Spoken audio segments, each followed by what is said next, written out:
can't see everybody in the audience. No. They're all beautiful. Hi, everybody.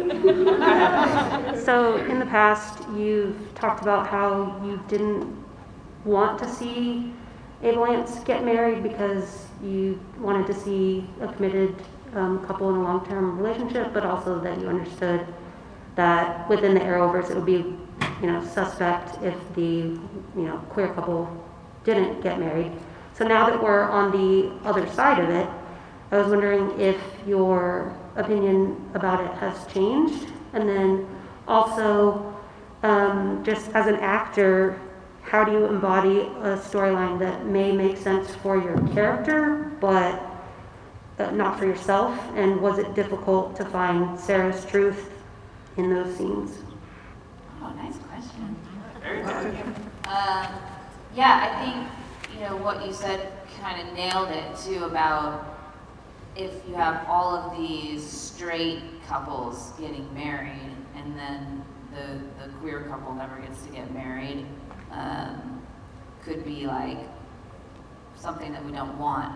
I think the reason that I was hesitant of wanting Sara and Ava to get married was also just wanting to represent like a wide variety of relationships. And I think that especially, nowadays, like a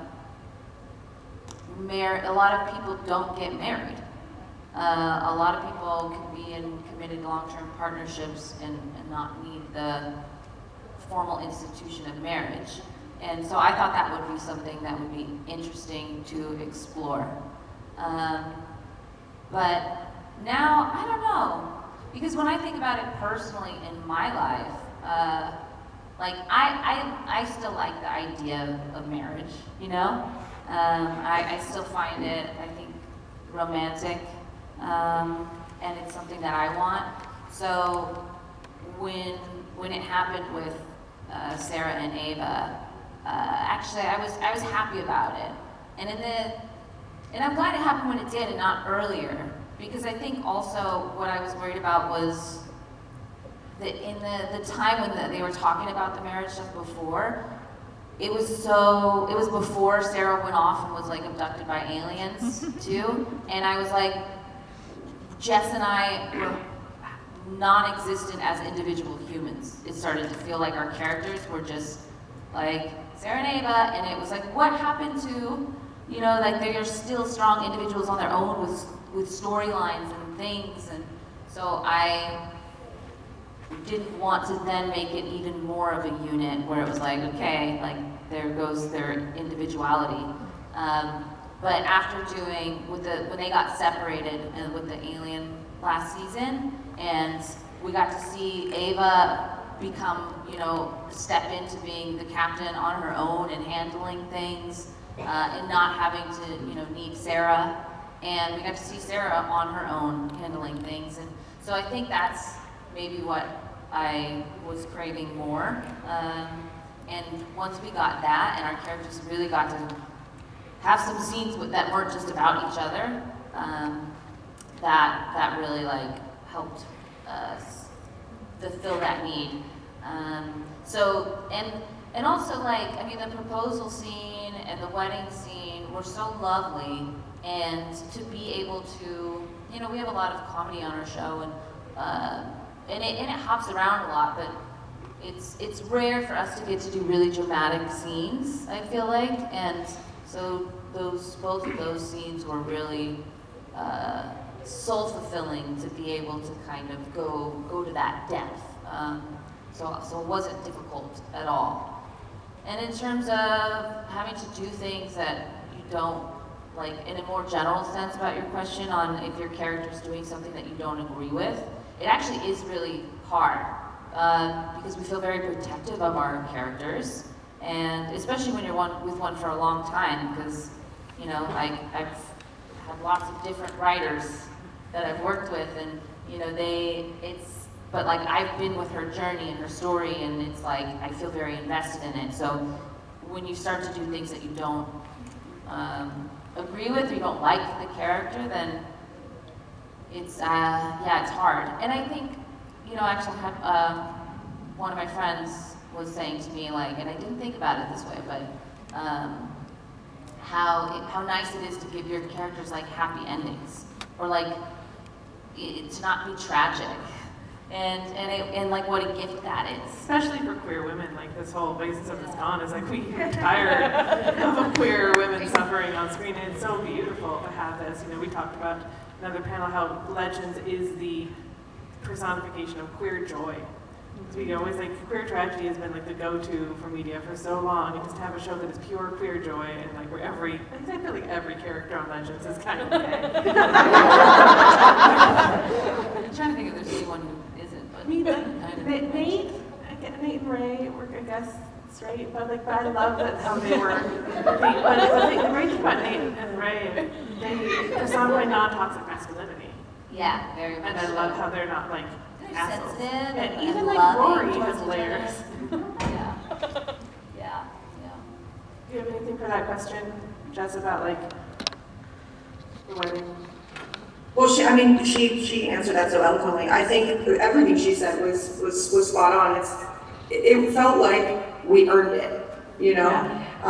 Being in the way that it played out organically, I like that the writers do that. They follow suit to, I think they've done that with Spooner's character this season, with her last season with her mom's story, and that was something real that she connected to as an artist and as an actress, and they kind of, you know, added that in, and it made her character so deep and meaningful. And I think that with us, when they separated us at the beginning of the season, it's like, okay, good. They took the note, like, let's find our individuality again. And I wound up, I mean, Jes as Jes and Ava as me playing Ava, Jes and Ava missed Caity and Sara. You know, it was like 3 episodes in, and I'm going, oh my god, I don't want to run this shit anymore. Like as Jes, as Ava, I'm like, this is hard work, and everything started to kind of connect where I missed her so much. I missed their relationship on the ship. I didn't even realize what a great job they did of, you know, making that our safe space. So then once we got back together, like the way they wrote the proposal, and we really got to earn the realization that we wanted to be together. We wanted that traditional grounded situation, you know, the basis of whatever that is, which is, you know, the sweet tradition of marriage, and to do it in front of all of our friends. And going back to what we were talking about, something a bit ago of just, I think you said the healthy way, or this is one of the shows that's represented, you know, the community the best. I find myself standing in scenes and loving that it's not the conflict of us often, it's always our kids. You know, it's always these dum-dums and the rest of the cast that we're trying to deal with. And if I'm ever wavering in a scene, and it's growing more and more, and I'm sure you see it when you watch it, but I'll find the grounding in Sara. You know, we'll grab each other's hand, and that kind of subtlety isn't written and isn't, but it's because if we're disconnecting in the crazy way of the scene, and the conflict is with the situation or the aliens or getting back out of the 1920s or getting money or getting, you know, or someone's arguing, it's like we have this groundedness, and I think that's what bleeds through to show just the honest representation of nothing. It doesn't have to be chaos all the time, you know, and it's the simplicity of representation, which I think so many writers and shows are trying to, like you said, make these grand tragedies and make this grand whatever, and we're just in love. It bleeds through, you know. So beautiful. You talked about your individuality, and I love how that was expressed in the wedding, because they did a different way Ava and Sara approached their vows. Like, it really showed each of their own personal journeys, and the way they, you know, Sara had these beautiful vows written out, and Ava just let it come from her heart, and it was, you know, very different. It showed so much growth for them, so that was like, great. A+. Beautiful dresses. I loved your pantsuit. That was great. Yeah, they wanted me in a dress. Like, no. I like that it was almost like a take on like the White Canary outfit. It was sort of like, yeah, it was white. It was very pretty. Do you have any more questions in the audience? Don't be shy. Don't be back there. No No questions? All right. Jes, do you have any questions for Caity, or vice versa? Oh, Do I have any questions for Caity? You got one over here. But also, I think what you said, Jes, too, is about it being earned was a big part. Yeah. No. And it's almost like, you know, in a relationship, if you're with your person like 24/7 all the time, You do, yeah. and you're like, okay, and then you just need like 2 days, and you're like, man, I miss you. It's like, I, Or the world to be ending to go, okay, I'll marry you, then okay, great. Let's do it. The stakes were high enough. ask over here. How has playing a queer character affected your personal life and people that maybe don't agree with it or think that it's not right, or people that are really supportive of it? Like, what has your feedback been, and how have you dealt with that? You know, I haven't had any negative feedback about it. Yeah, I was gonna say, I remember in the beginning, I don't know, 8 years ago when it was, or 9 years, I don't, whatever, how many years ago, a long time, Arrow, and them, you know, broaching it like the subject with me, because at that time too, it was not as. You were introduced to like Oliver's like love interest, like or love interest, and but Yeah. then you had this big reveal with this like great kiss with. And you didn't, Trina. I mean, at that time, there wasn't a lot of. There wasn't. Like,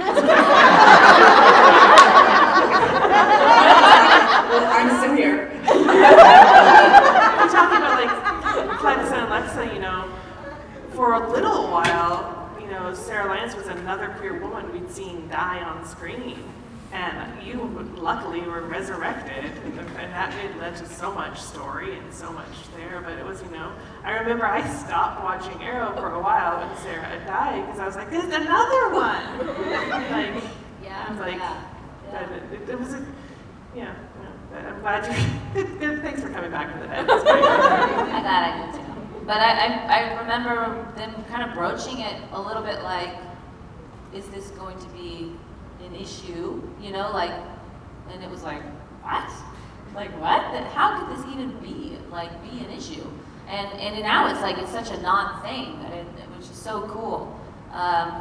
But I think in the beginning, sometimes I'd meet fans and you'd have some, you know, older guy that was like, well, I don't know about you kissing girls, but that was kind of the extent of it, was more people being like, I don't know about that, you know? And I think that's why, like, having those kind of characters are so important, because then they're like, oh wait, yeah, that seems actually, they're cool. That seems normal. Like, all right, this is safe. I'm not scared anymore.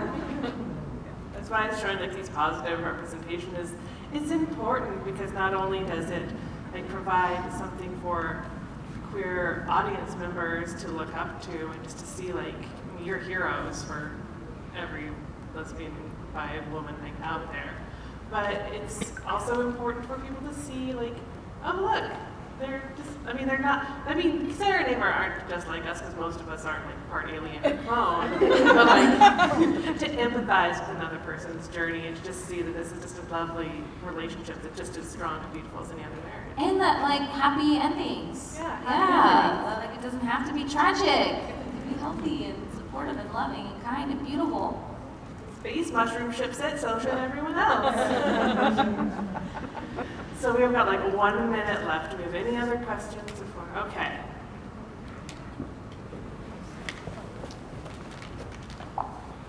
So at this point in your character's journey, is there a lesson that you still need to learn or are working towards? How to get out of 1920s, pretty good. Go ahead, Jes. I don't know. I'm trying to think where we're at in the season. I mean, is there a lesson? I feel like there's never any breathing room to learn lessons in this season, because we're constantly in survival mode of just, you know, we're kind of stuck without all the normal things that we're used to, you know, and when you strip us of our ability to, like, as simple as the fabricator and our ability to time travel, it's kind of like, maybe the lesson is, what the hell are we without time travel? What are we doing? What is our existence? Why are we here? If we can't do anything to fix the timeline and we don't have the Wave Rider, who the hell are we? It's kind of interesting, but I think as we're right in the middle of the season, it's hard to kind of take a bird's eye view to it. What do do you think, Caity? Well, one of the things I've always wanted to explore more with Sara is like with her family still.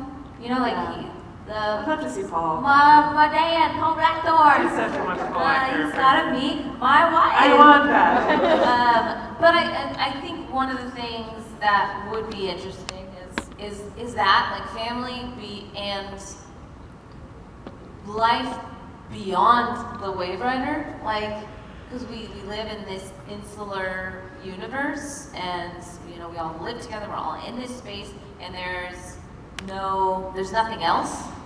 And it would be really interesting to see. Like, I would love for Sara and Ava to like evolve where they can have a personal life and a work life. You know, like I think it would be really cool. Work-life balance is very hard on the Wave Rider. Yeah. And I'm like, what would a season look like where you know we're still doing all the time travel and that, but it's like our job and we also have lives.